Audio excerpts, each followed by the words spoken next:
Mike Huckabee leaned forward, his voice dripping with condescension as he raised the well-worn prop he had used 1,000 times before: the Bible.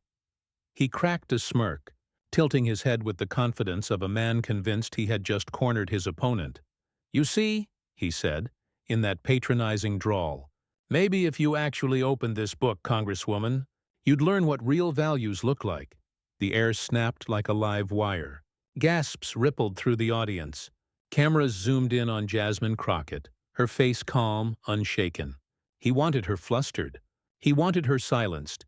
But instead she took a slow breath, her eyes steady as if she had been preparing for this very ambush her entire life. Her voice came low at first, deliberate, almost like she was inviting the audience to lean closer. "Funny you should mention that, Governor, because I know the book you're holding, and I know exactly what it says." She paused, letting the silence build. Even Huckabee's smirk faltered. Then she spoke the verse, word for word, sharp, clear, undeniable. A passage about humility, about false pride, about those who wield religion as a weapon rather than a guide. With every syllable, the crowd's energy shifted. Murmurs of astonishment, a few cheers, and then when the meaning sank in applause that felt less like noise and more like judgment crashing down on Huckabee himself. The man who thought he owned the text was suddenly exposed by it. His grin evaporated, replaced by a stunned half-laugh, the kind of nervous tick that only makes silence feel louder. For the first time in the exchange, Huckabee had no words. He stared at her, blinking, his lips parting and closing with nothing to offer. Crockett didn't raise her voice. She didn't need to. She simply let the verse hang in the air like a mirror, reflecting arrogance back at its source. And in that moment, the room knew who carried authority and who had just been humbled. But how did it all build to this? What led Huckabee to think he could shame her, and what prepared Crockett to turn his own weapon into her shield? That story, the story behind the mic drop, is where everything begins. To understand why the moment hit like lightning, we need to rewind the clock. This wasn't some casual exchange. It was a stage set with political ambition, cultural warfare, and a national audience hungry for a fight. The cameras weren't just rolling. They were feeding directly into the bloodstream of America's divided discourse. Every line, every smirk, every clapback was destined to echo far beyond that studio. Mike Huckabee walked into the room armed with what he believed was an unshakable advantage. A former governor, a preacher by trade, a man who has built his entire political persona on the image of being the gatekeeper of morality. For years, he has leaned on the Bible as both shield and sword, confident that no one would dare challenge him on terrain he considers his own. For his base, Scripture isn't just a text, it's a weapon, a badge of identity, and a wall of legitimacy. Huckabee counted on that. He thought quoting faith would corner his opponent into silence. But Jasmine Crockett represented something far more disruptive to his formula, a rising Democratic voice, unafraid to speak with passion about justice, equity, and the lived realities of marginalized Americans. She embodied a coalition Huckabee had long dismissed: young, diverse, immigrant-friendly, and unwilling to yield when someone tried to condescend from a pulpit. For him, this was supposed to be a public shaming. For her, it became a proving ground. The cultural stakes were enormous. America was, and still is, locked in a tug-of-war between two visions of faith in politics. On one side, a narrow reading that seeks to control, shame, and draw lines of exclusion. On the other, a broader interpretation that emphasizes dignity, compassion, and the moral duty to lift up the oppressed. Huckabee came prepared to enforce the former. Crockett was about to redefine the latter. This wasn't just about two individuals. It was about who gets to claim the language of morality in America, who has the authority to invoke Scripture without hypocrisy, who speaks for the soul of the nation when values collide. That's why the studio's tension felt combustible. This was no polite policy debate. It was an identity clash staged in front of millions who would carry its resonance into homes, churches, group chats, and hashtags. And Huckabee wasn't aiming small. He wanted a viral clip. He wanted the smug soundbite that conservative talk shows could loop endlessly. Mike Huckabee schools Jasmine Crockett on the Bible. That was the play. That was the script. But what he didn't realize was that Crockett wasn't just prepared to flip the script, she was ready to burn the original draft to the ground. Because behind her calm gaze was more than knowledge. There was lived experience. There was a personal understanding of the very text Huckabee flaunted. And more than that, there was a conviction that faith belongs to everyone, not just the powerful who weaponize it for applause. So when Huckabee leaned forward, dripping with condescension, he wasn't just underestimating Crockett. He was underestimating the millions of viewers who knew exactly how it feels to be talked down to, belittled, shamed for who they are. What he thought was a sermon would soon become a spectacle. And Crockett? She was about to deliver not just a rebuttal, but a revelation, one that would silence the governor in real time and ignite a digital firestorm far louder than any studio audience could muster. But before the internet erupted, before the hashtags flew, the nation needed to see the man behind the smirk. And to understand his downfall, we have to revisit the carefully constructed mask of moral superiority that Huckabee had worn for decades. Mike Huckabee has always thrived in the theater of certainty. Long before the bright lights of television studios or the viral moments of social media, he honed his craft behind a pulpit, where questioning voices were few and applause was guaranteed. As a Baptist minister turned politician, Huckabee learned early that wielding Scripture as both shield and sword could transform him from small-town preacher into national figure. He wrapped himself in the Bible not just as a source of faith, but as a branding strategy, polishing an image as the folksy moral compass of conservative America. When he first stepped onto the political stage in Arkansas, Huckabee positioned himself as the embodiment of real values, the antidote to what he painted as a culture unraveling. He spoke with the cadence of a pastor and the certainty of a man who believed he carried divine approval. For years, this approach worked. Voters responded to his homespun humor, his choir boy charisma, and his frequent reminders that his politics were not just policies, they were commandments rooted in heaven itself. But that's where the cracks began to show. Because beneath the polished veneer of aw shucks, humility lay an ambition sharpened by self-righteousness. Huckabee often framed opponents not as people with different views, but as morally bankrupt souls in need of correction. His speeches blurred the line between church and state, leaving little room for pluralism in a country founded on it. He relished being the man who scolded from the podium, as if God himself had slipped him notes before each debate. And yet, hypocrisy lingered like a shadow. While Huckabee preached about family values, critics pointed out his willingness to embrace political allies mired in scandal. When it came to issues of justice, compassion, and inclusion, his selective reading of Scripture always seemed to favor exclusion over empathy. He once joked dismissively about same-sex marriage, ridiculing the idea of equality in ways that may have drawn laughter from his base, but carved wounds into communities fighting for recognition. The Bible was never far from his hand, but the humility within its pages often seemed missing from his delivery. What made Huckabee particularly dangerous wasn't just his words, it was the confidence with which he delivered them. He radiated the smug assurance of a man who believed his interpretation of morality was beyond question.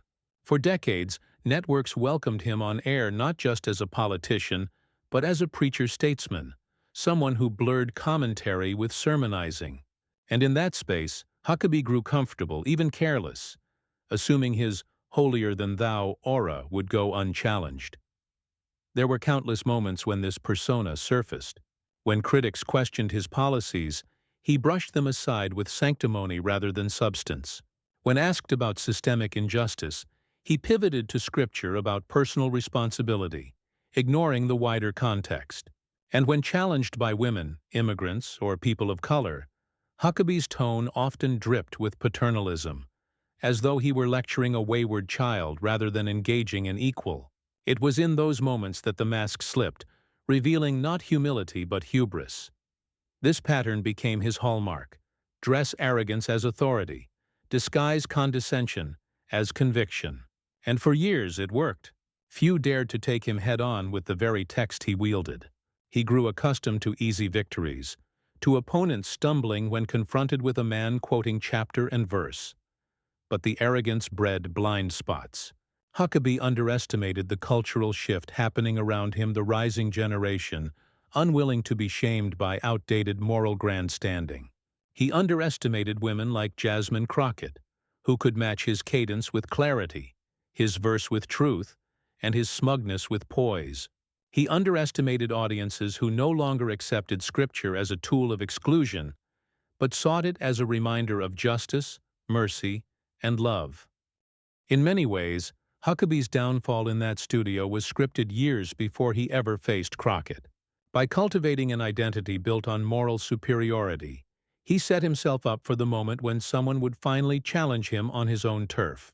His contradictions, preaching humility while flaunting pride, proclaiming love while sowing division, were always going to collide with someone bold enough to expose them.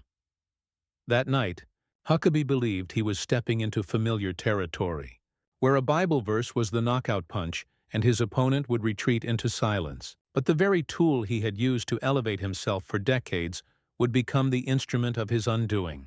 Because while Huckabee treated Scripture as theater, Jasmine Crockett treated it as truth. And when truth met arrogance under those unforgiving lights, the balance of power shifted in an instant. Huckabee, once untouchable in his self-styled role as moral authority, suddenly looked small. But Crockett's ability to dismantle him didn't come from nowhere. It came from her own journey, a story of grit, resilience, and conviction that had prepared her for exactly this confrontation. Before Jasmine Crockett ever stepped onto a national stage, before the cameras caught her stare, steadying a man who had made a career of condescension, she was a daughter of grit, raised in the margins, yet forged in the furnace of determination. Hers is not the story of privilege or entitlement, it is the story of persistence, of a woman who turned barriers into stepping stones and dared to walk paths others tried to block. Born and raised in St. Louis, Crockett's early years were marked by the duality of opportunity and oppression. She saw firsthand the cracks in the system that left working families vulnerable, the weight of injustice falling disproportionately on those who lacked the wealth to fight back. When classmates complained about fairness in school, Jasmine understood fairness as something bigger, more urgent, because she could see how the game was rigged beyond the classroom walls. It wasn't just about good grades or hard work. It was about whether society even allowed you a chance. That awareness didn't make her bitter. It made her burn.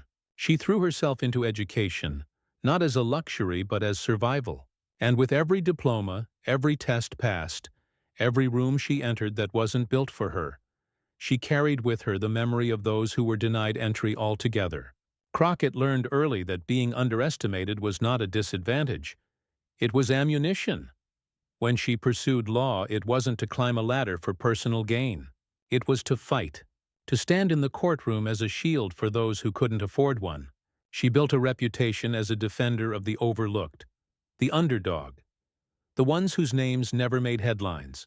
And while the establishment dismissed her as too brash or too direct, her clients knew her as relentless, the kind of advocate who would not back down even when the odds were impossible. But what truly set Crockett apart wasn't just her toughness. It was her grounding in values that transcended politics or career ambition. Raised in the church, she didn't treat Scripture as a stage prop or as a weapon to control others. She treated it as a living reminder of justice and humility, of lifting up the downtrodden rather than shaming them. Those verses weren't lines in a debate to her, they were principles etched into her bones. This faith wasn't naive or performative. It was forged in the hard places, in moments when bills stacked higher than paychecks, when the world told her she didn't belong, when the legal system she worked within revealed its flaws too often to count. She understood the sting of injustice, and she recognized the courage it took to face it down. That's why when she eventually entered politics, it wasn't as a polished insider, but as a fighter carrying the scars of every struggle she'd endured. In Texas, where she rose to prominence, Crockett became known for her unapologetic voice in the legislature, pushing back against policies designed to silence or exclude. She didn't soften her tone to make others comfortable. She didn't temper her truth to avoid ruffling feathers. She stood tall, knowing full well that in politics, especially as a black woman, her very presence was an act of defiance. Every time she spoke, she carried not just her own convictions, but the stories of those who entrusted her to speak for them. It was this history, this journey from underestimated daughter of St. Louis to fierce defender in Texas that made her encounter with Huckabee so much more than a soundbite. He saw a target to shame. She carried the lived authority of someone who had already battled tougher giants. He assumed he could wield Scripture as a weapon.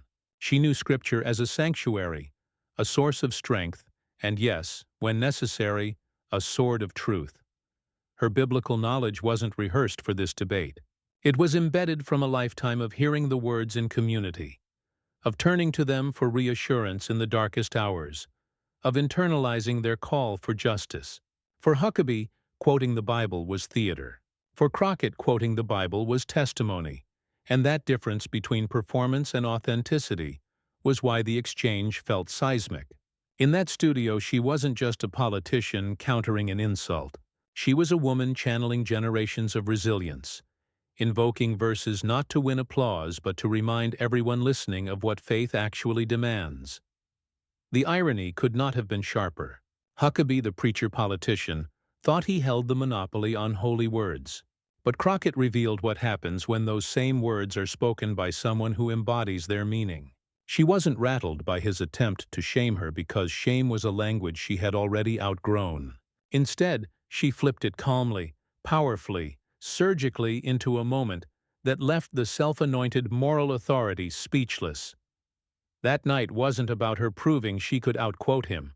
It was about her proving that truth, when spoken with authenticity, has a power no smirk or sermon can contain. It was about showing that faith belongs to the people, not the powerful. And it was about reminding America that dignity, once voiced with conviction, has the ability to cut through arrogance like light-piercing darkness. Jasmine Crockett's journey prepared her for that moment. Every struggle had sharpened her. Every dismissal had steeled her resolve. By the time Huckabee leaned forward with his smug, Bible-thumping challenge, Crockett already knew what he didn't. That sometimes the most devastating takedown isn't loud or theatrical. It's steady, measured, and undeniable. And as the lights burned and cameras captured every second, the country was about to see what happens when authenticity confronts arrogance, when lived truth dismantles staged morality. The stage was set, the tension rising, and the clash that followed would not just rattle Huckabee, it would electrify the nation. The opening exchanges of the debate unfolded like any other. Policy questions volleyed back and forth, sound bites rehearsed to perfection. Huckabee, as always, leaned on his practiced charm. He cracked jokes, flashed a grin, and positioned himself as the seasoned statesman who had seen it all. But beneath the veneer, there was a simmering edge, an eagerness to put Crockett in her place, to remind both her and the audience who he believed held the authority in the room. It began subtly, a jab about young progressives who think they've reinvented morality, a smirk-laced comment about lawyers who forget the law of God. Huckabee peppered his answers with insinuations, each one designed not to address the question, but to undercut Crockett's credibility. He leaned back in his chair, hands folded over his stomach, as though she were an unruly student he'd been forced to discipline. Crockett didn't flinch. She listened, nodded, then countered with calm, policy-driven points. She spoke about justice not as an abstraction, but as a lived reality about families torn apart by inequality, about the dignity owed to every citizen, about the moral responsibility of leaders to serve rather than shame. Her tone was steady, her words sharp without being defensive. Each time Huckabee tried to bait her, she refused to give him the satisfaction of a flustered reaction. That restraint only fueled his determination. By the third exchange, Huckabee was leaning forward, voice growing louder, phrases sharpened to cut. "Congresswoman, I know you're passionate, but passion doesn't equal principle. Maybe if you spent less time lecturing and more time reading the good book, you'd understand what real leadership looks like." A ripple ran through the audience. Some gasped, others chuckled uncomfortably. The moderator tried to interject, but Huckabee waved him off with the ease of a man who believed the stage was his. He turned directly to Crockett now, his eyes narrowing, his smirk widening. "Tell me, Congresswoman, do you even know what it says in here? Or are you just cherry-picking what suits your politics?" This was the crescendo of his strategy. He wasn't debating policy anymore. He was questioning her very authority to speak. It was the oldest play in his book. Use religion as a bludgeon, dismiss an opponent's legitimacy, and bask in the silence that followed. Huckabee expected hesitation. He expected discomfort. He expected Crockett to stammer or pivot away, proving his point with her very silence. But silence never came. Crockett leaned forward, her posture relaxed, her expression unbothered. She let the tension build, the room tightening around Huckabee's words like a coiled spring. Then, instead of scrambling, she asked softly, "Are you sure you want to go there?" The crowd erupted not in laughter but in recognition. The line carried weight. It was a signal that she wasn't cornered. She was ready. Huckabee's smirk faltered for the briefest moment, but he recovered, chuckling like a man brushing off a mosquito. "Oh, I'm quite sure," he said, his tone dripping with self-satisfaction. "Enlighten us, Congresswoman." And that was the invitation she had been waiting for. Crockett straightened, her voice calm, deliberate, every syllable placed with surgical precision. She began by acknowledging his question. Yes, she knew the book he clutched so proudly. Then she paused, letting the silence stretch, letting the weight of anticipation bear down on the room. The audience leaned in. Cameras zoomed closer. Even the moderator went quiet. The tension was unbearable, until she opened her mouth. The verse rolled off her tongue with clarity and conviction, not as a rehearsed talking point, but as a truth lived and internalized. It was a passage that cut through Huckabee's arrogance, a reminder that pride parading as holiness is no virtue at all. With each word, the energy in the room shifted. What began as Huckabee's stage was slowly becoming hers. He had pressed. He had pushed. He had demanded an answer. And in that moment, he was about to learn what happens when you challenge someone who knows both the text and the truth behind it. Because Crockett wasn't just answering him. She was dismantling him brick by brick before the entire nation. The words hung in the air like the opening notes of a song everyone knew but hadn't expected to hear in that moment. Jasmine Crockett, unhurried and steady, recited scripture not as a weapon, but as a revelation. Her tone wasn't loud, it didn't need to be. Each syllable landed like a gavel strike, echoing with finality. "For all those who exalt themselves will be humbled," she began, her eyes locked on Huckabee, "and those who humble themselves will be exalted." The verse sliced through the studio's tension like a blade through fabric. It wasn't just what she said, but how she said it, calm, precise, deliberate. Huckabee's smirk faltered, his lips twitching as though caught between a scoff and a retort he couldn't quite muster. For a man who had built a career on wielding the Bible like armor, the irony was almost unbearable. The very text he tried to corner her with had been turned back on him, exposing his arrogance in real time. The crowd reacted instantly, a collective gasp, followed by the kind of applause that doesn't simply celebrate a line, it testifies to it. People weren't just clapping. They were leaning forward, nodding, exchanging glances that said, "Did you just hear that?" Even the moderator, who had been bracing for a messy clash, couldn't help but let a grin flicker across his face. This wasn't just a rebuttal. It was a moment. Crockett didn't rush. She let the applause crest, then fall into silence again. And into that silence, she layered another verse, this time more pointed, more piercing. "Beware of practicing your righteousness in front of others to be seen by them. If you do, you will have no reward from your Father in heaven." The line landed with devastating clarity. The audience erupted again, louder now, cheers punctuated by laughter that wasn't with Huckabee. It was at him. The camera cut to his face, a flush of color rising to his cheeks, a forced chuckle slipping past his lips. But the eyes told the truth. He had nothing. No comeback, no witty retort. Just silence, stretching longer with every beat. It felt cinematic, as though time slowed down. Huckabee shifted in his seat, adjusting his tie, clearing his throat. Each small movement broadcast his discomfort louder than any words could. Crockett, meanwhile, sat composed, a picture of calm authority. She didn't gloat. She didn't raise her voice. She simply embodied the power of someone who knew the weight of truth and trusted it to do the work. Line by line, she dismantled him. Every verse underscored the same theme: humility over pride, justice over arrogance, authenticity over performance. And with each line, the energy in the room tilted further in her direction.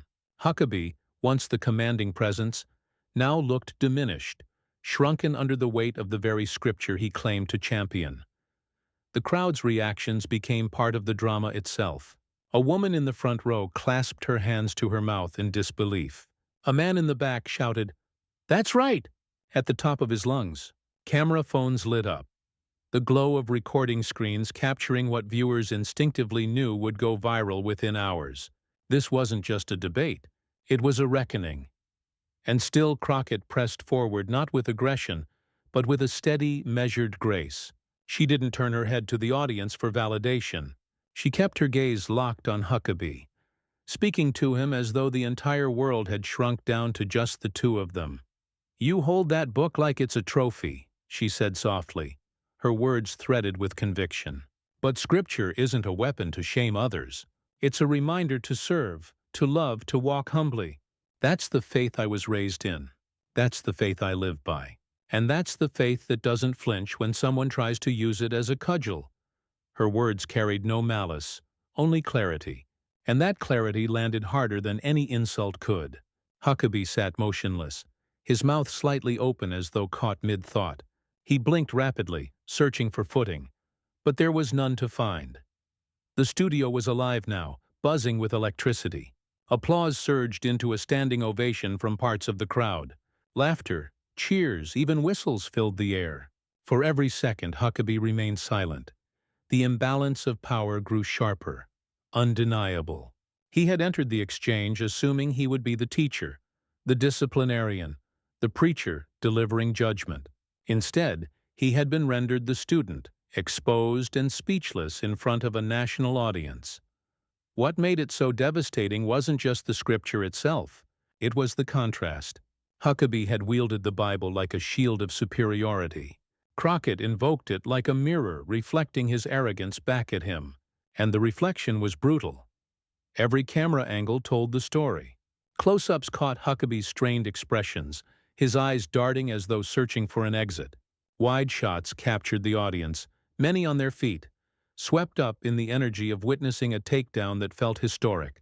Social media managers in newsrooms across the country surely began drafting headlines in real time. This wasn't just a clip, it was a cultural flashpoint. And still, Crockett wasn't finished. She delivered her final verse with the calm authority of a closing argument. "Let the one who boasts boast in the Lord. For it is not the one who commends himself who is approved, but the one whom the Lord commends." Silence followed, not the stunned silence of shock, but the heavy silence of realization. Huckabee bowed his head slightly, as though the words themselves had pressed down on him. His hands fidgeted in his lap. He forced a thin smile, but it collapsed almost instantly. The cameras caught it all. The unraveling of a man who had built a career on never losing this kind of exchange. Crockett leaned back in her chair, serene, her point made without a trace of gloating. The room thundered again, applause cascading like waves. It was no longer a debate. It was a coronation of credibility, a moment that elevated her from rising voice to undeniable force. And in that moment, Huckabee knew everyone knew that he had been undone not by volume or theatrics, but by the very humility he had preached and abandoned. The crowd's cheers carried long after the moderator finally stepped in, trying to regain control of the stage. But there was no regaining control. The energy had shifted permanently, and Huckabee's silence said more than any words ever could. It was the mic drop heard around the studio, a moment destined to explode far beyond the walls where it was delivered. Because while Huckabee sat in stunned quiet, the world outside those walls was already stirring. Cameras had captured every second. Clips were already uploading, phones buzzing, hashtags forming, And the reaction beyond the room. That was only beginning. The studio lights dimmed, the debate moved on, but the moment refused to die. Before Huckabee even had time to recover his composure, clips of Jasmine Crockett's scripture-laced counterattack were ricocheting across the internet. Phones in the audience had captured it from every angle. Wide shots of the crowd rising to their feet, close-ups of Huckabee's frozen expression, the slow-motion delivery of Crockett's verse as if the words themselves were on fire. By the time the program cut to commercial, the clip was already on Twitter, Facebook, Instagram, TikTok, anywhere people gathered to react in real time. The first hashtags appeared almost instantly. Humbled by the word, Shas Crockett clapback, and the merciless, you speechless Huckabee. Within an hour, all three trended nationwide. By morning, they were global. Memes flooded the digital landscape. One showed Huckabee holding a Bible that had been photoshopped into a boomerang, captioned, "Throw shade. Catch scripture." Another plastered Crockett's calm face over the image of a knight, her verses drawn as swords piercing Huckabee's defenses. TikTok loops layered her voice over dramatic sound effects, thunder crashes, church organs, even Beyoncé's Bow Down. Celebrities quickly joined the chorus. Ava DuVernay tweeted, "That's how you preach without a pulpit. Jasmine Crockett, you did that." Comedian W. Kamau Bell posted a clip with the caption, "Pastor Huckabee got a whole sermon, but it wasn't his turn to preach." Even athletes chimed in. LeBron James retweeted the verse with a string of fire emojis, adding, "Game over." Mainstream outlets couldn't ignore it either. By dawn, headlines blared across digital front pages. CNN, "Crockett's calm scripture leaves Huckabee reeling." MSNBC, "The night the Bible spoke against its own messenger." Even Fox News, while attempting to downplay the moment, ran a headline that betrayed its own fascination. Huckabee confronted. Crockett quotes verse in surprising exchange. Commentators dissected every second. On morning shows, analysts played the clip like it was the Zapruder film, pausing to emphasize Huckabee's smirk before the verse, rewinding to show the flicker of panic in his eyes, replaying the audience's eruption after each line. One panelist on a popular podcast declared, "This wasn't just a debate, it was a cultural reset." Huckabee's weapon got turned against him, and America loved every second of it. And the public? The public devoured it. Twitter threads read like sermons, users quoting the same verses Crockett had cited, adding their own testimonies. One viral post read, "As a preacher's kid, I've heard those words my whole life. But tonight they hit different. Thank you, Jasmine Crockett." Another wrote, "Huckabee thought he had the monopoly on morality. Crockett just repossessed it." Even churches found themselves swept into the discussion.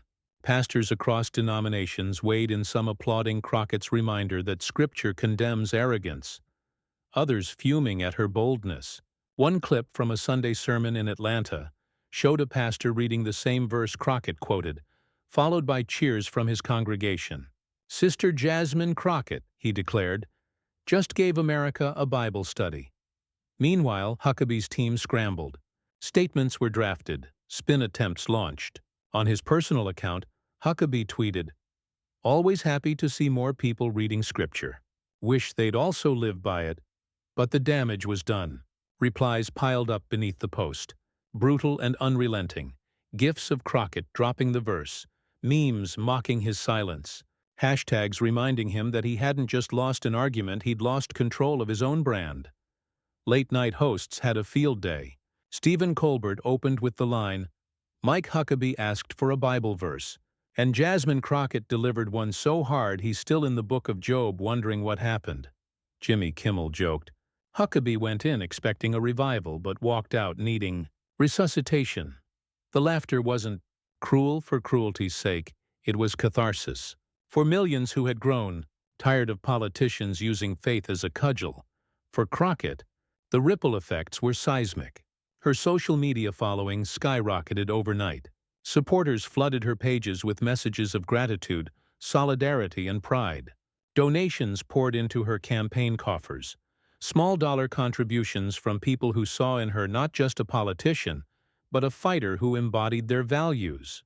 In a political landscape starved for authenticity, she had delivered it with grace, precision, and courage. And for communities long dismissed or demeaned, the moment wasn't just entertainment, it was validation. To see someone refuse to be shamed, to hear scripture used to defend rather than belittle, to witness arrogance dismantled by humility, it struck a chord. Social media wasn't just celebrating a clapback, it was reclaiming a narrative. By the week's end, Crockett's moment was immortalized in countless ways. T-shirts printed with her verse, murals spray-painted on city walls, remix videos set to gospel choirs. It was no longer just a debate exchange, it was a cultural artifact, a reminder that truth can silence even the loudest voices when delivered with clarity. And yet, even as the memes rolled on and the hashtags surged, the deeper meaning lingered. People weren't just laughing at Huckabee. They were inspired by Crockett. She had done more than win an argument, she had reframed the conversation about who gets to own morality in America. Still, as powerful as the online reaction was, it was only half the story. Because beyond the headlines and hashtags, a bigger question was emerging. What lasting impact would this moment have? Would it remain just a viral sensation? Or would it ripple outward into something deeper, reshaping how the nation talks about faith, dignity, and leadership? The world had cheered, but the lesson, the universal truth hiding within the drama, was waiting just around the corner. In the days that followed, as the dust settled and the laughter quieted, the weight of Jasmine Crockett's words remained. What could have been dismissed as just another debate clash had taken root as something deeper, because at its core, the moment wasn't about one politician embarrassing another. It was about reclaiming the meaning of faith, of values, of what it truly means to lead with integrity. Crockett herself framed it best when she later spoke to supporters. "Faith," she said, "isn't about how loudly you wave a book. It's about how quietly you live its lessons." That simple sentence distilled the power of her counterattack. Huckabee had used scripture as a stage prop. Crockett used it as a moral compass. And in doing so, she revealed the contrast between arrogance and authenticity with stunning clarity. Because the truth is, faith divorced from justice is hollow. Religion wielded as a weapon loses its sanctity. And leaders who use shame as their language reveal more about their weakness than their strength. Huckabee tried to diminish her by suggesting she lacked values. Instead, he exposed his own emptiness when confronted with someone who actually embodied them. Crockett's calm recitation reminded the country of something it desperately needed to hear. Dignity is louder than derision. When she spoke, she wasn't just silencing Huckabee. She was amplifying a universal truth that faith calls us to humility, not superiority, to service, not domination, to compassion, not condemnation. For millions watching, the impact went beyond politics. Immigrant families heard in her words a validation that they too belonged, that no one has the authority to shame them out of their identity or faith. Women saw in her composure a roadmap for resisting condescension without surrendering dignity. Young people, often skeptical of leaders who claim morality while practicing hypocrisy, saw someone living her values rather than just quoting them. And perhaps most striking of all, people of faith, those tired of seeing their beliefs twisted into tools of exclusion, saw Crockett remind the nation that Scripture is not the property of the powerful. It is the language of the people, of justice, of liberation. By quoting verses about humility and service, she reframed faith not as a dividing line, but as a common ground. The contrast could not have been starker. On one side, Huckabee's arrogance, loud, dismissive, rooted in performance. On the other, Crockett's integrity, quiet, steady, rooted in truth. That contrast is what gave the moment its power, and what allowed it to resonate far beyond the walls of that debate stage. It's why the clip didn't just go viral, it lingered. Because it wasn't about spectacle alone. It was about something audiences rarely see in politics. The triumph of sincerity over smugness, of authenticity over artifice. In an age where so many public figures perform values rather than live them, Crockett showed the difference, and America took notice. The moral lesson was clear. Dignity beats shame. Truth silences hypocrisy. And arrogance, no matter how loudly it declares itself, cannot withstand humility when it's lived with conviction. As commentators later reflected, it was as though the debate revealed two visions of leadership in stark relief, one that seeks to dominate by belittling, and another that seeks to inspire by uplifting. Huckabee represented the former. Crockett embodied the latter. And in that moment, audiences made their choice not just in applause, but in the way they carried her words forward, repeating them, sharing them, making them part of the cultural conversation. Crockett didn't just win an argument. She illuminated a path that says leadership is not measured by how many people you can shame into silence, but by how many people you can empower to stand tall in their own dignity. And as the nation reflected on that unforgettable night, the lesson was impossible to ignore. In the battle between arrogance and integrity, there may be setbacks, there may be noise, but in the end, the quiet force of truth always finds its voice.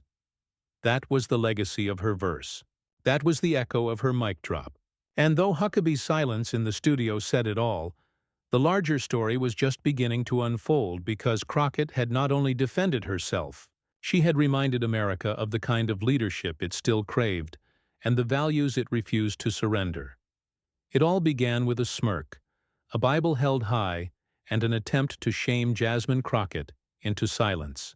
And it ended with Scripture itself exposing the arrogance behind that smirk, leaving Mike Huckabee speechless before a nation that had watched him stumble. That moment, sharp, cinematic, unforgettable, wasn't just a debate exchange. It was a declaration. Crockett's calm voice, her steady delivery, her refusal to bow under condescension, those became the hallmarks of a mic drop that will live far beyond the clip. Because it wasn't only about her victory over Huckabee, it was about what she represented. Dignity standing tall against derision, truth rising above hypocrisy, humility triumphing over pride. When she spoke those verses, she wasn't just speaking to him. She was speaking to every person who has ever been underestimated, dismissed, or shamed for who they are. She was speaking to communities tired of seeing their values distorted, to audiences hungry for authenticity, to a nation that still believes justice and compassion matter. And that's why this story matters now more than ever. Huckabee's silence told one story, but your voice tells the rest. This moment can't just fade into another headline. It has to be carried, amplified, turned into momentum for the kind of leadership that lifts up rather than tears down. So if this moment moved you, if you felt that rush when truth silenced arrogance, don't just watch. Be part of the movement that amplifies voices like this. Subscribe, share, and spread this story so it reaches every corner of the country. Because as Jasmine Crockett reminded us, the words we choose matter. And when spoken with conviction, they can leave even the loudest voices utterly speechless.